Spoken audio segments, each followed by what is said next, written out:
presenting by Deep Music.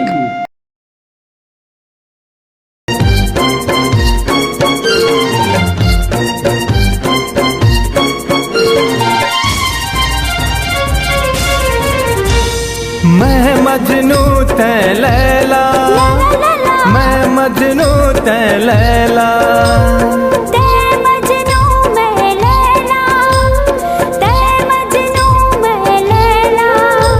खवा के किरिया के मोर जहोरिया, खवा के किरिया के मोर जहोरिया, संगे जीना मरना, संगे जीना मरना।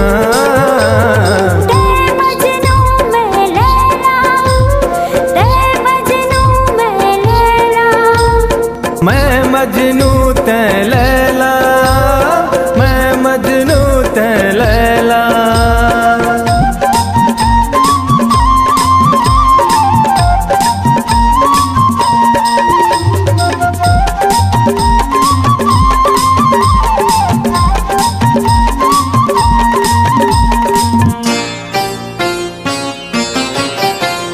जलत हवे दुनिया जलत बैरी, तोर मोर मिलना नहीं हो ही का घड़ी। जलत हवे दुनिया जलत है बैरी, तोर मोर मिलना नहीं हो ही का घड़ी। सांसा में बसे है वो तोर खुशबू, तोर बिना रानी मैं कैसे जीऊं, तोर बिना पगली मैं कैसे जीऊं।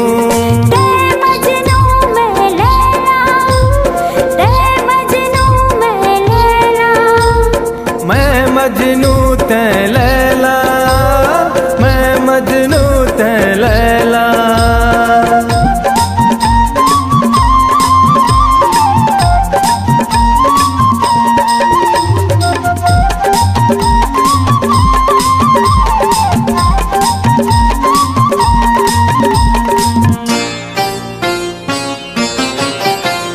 हृदय के पीरा संगी बड़ पीरा थे वो, तोर सुध माँ मन भागे वो।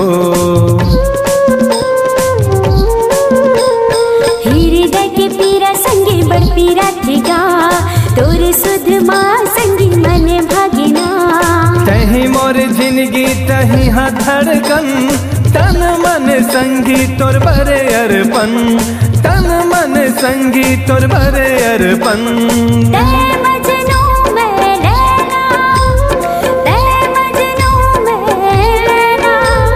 मैं मजनू ते लैला, मैं मजनू ते लैला। खवा के किरिया ये मोर जहुरिया, खवा के किरिया ये मोर जहुरिया। संगे जीना मरना, संगे जीना मरना।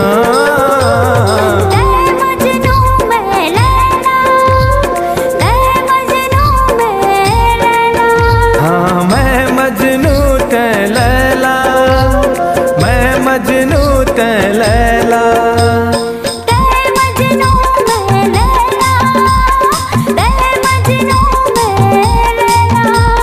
मैं मजनू ते लैला, मैं मजनू।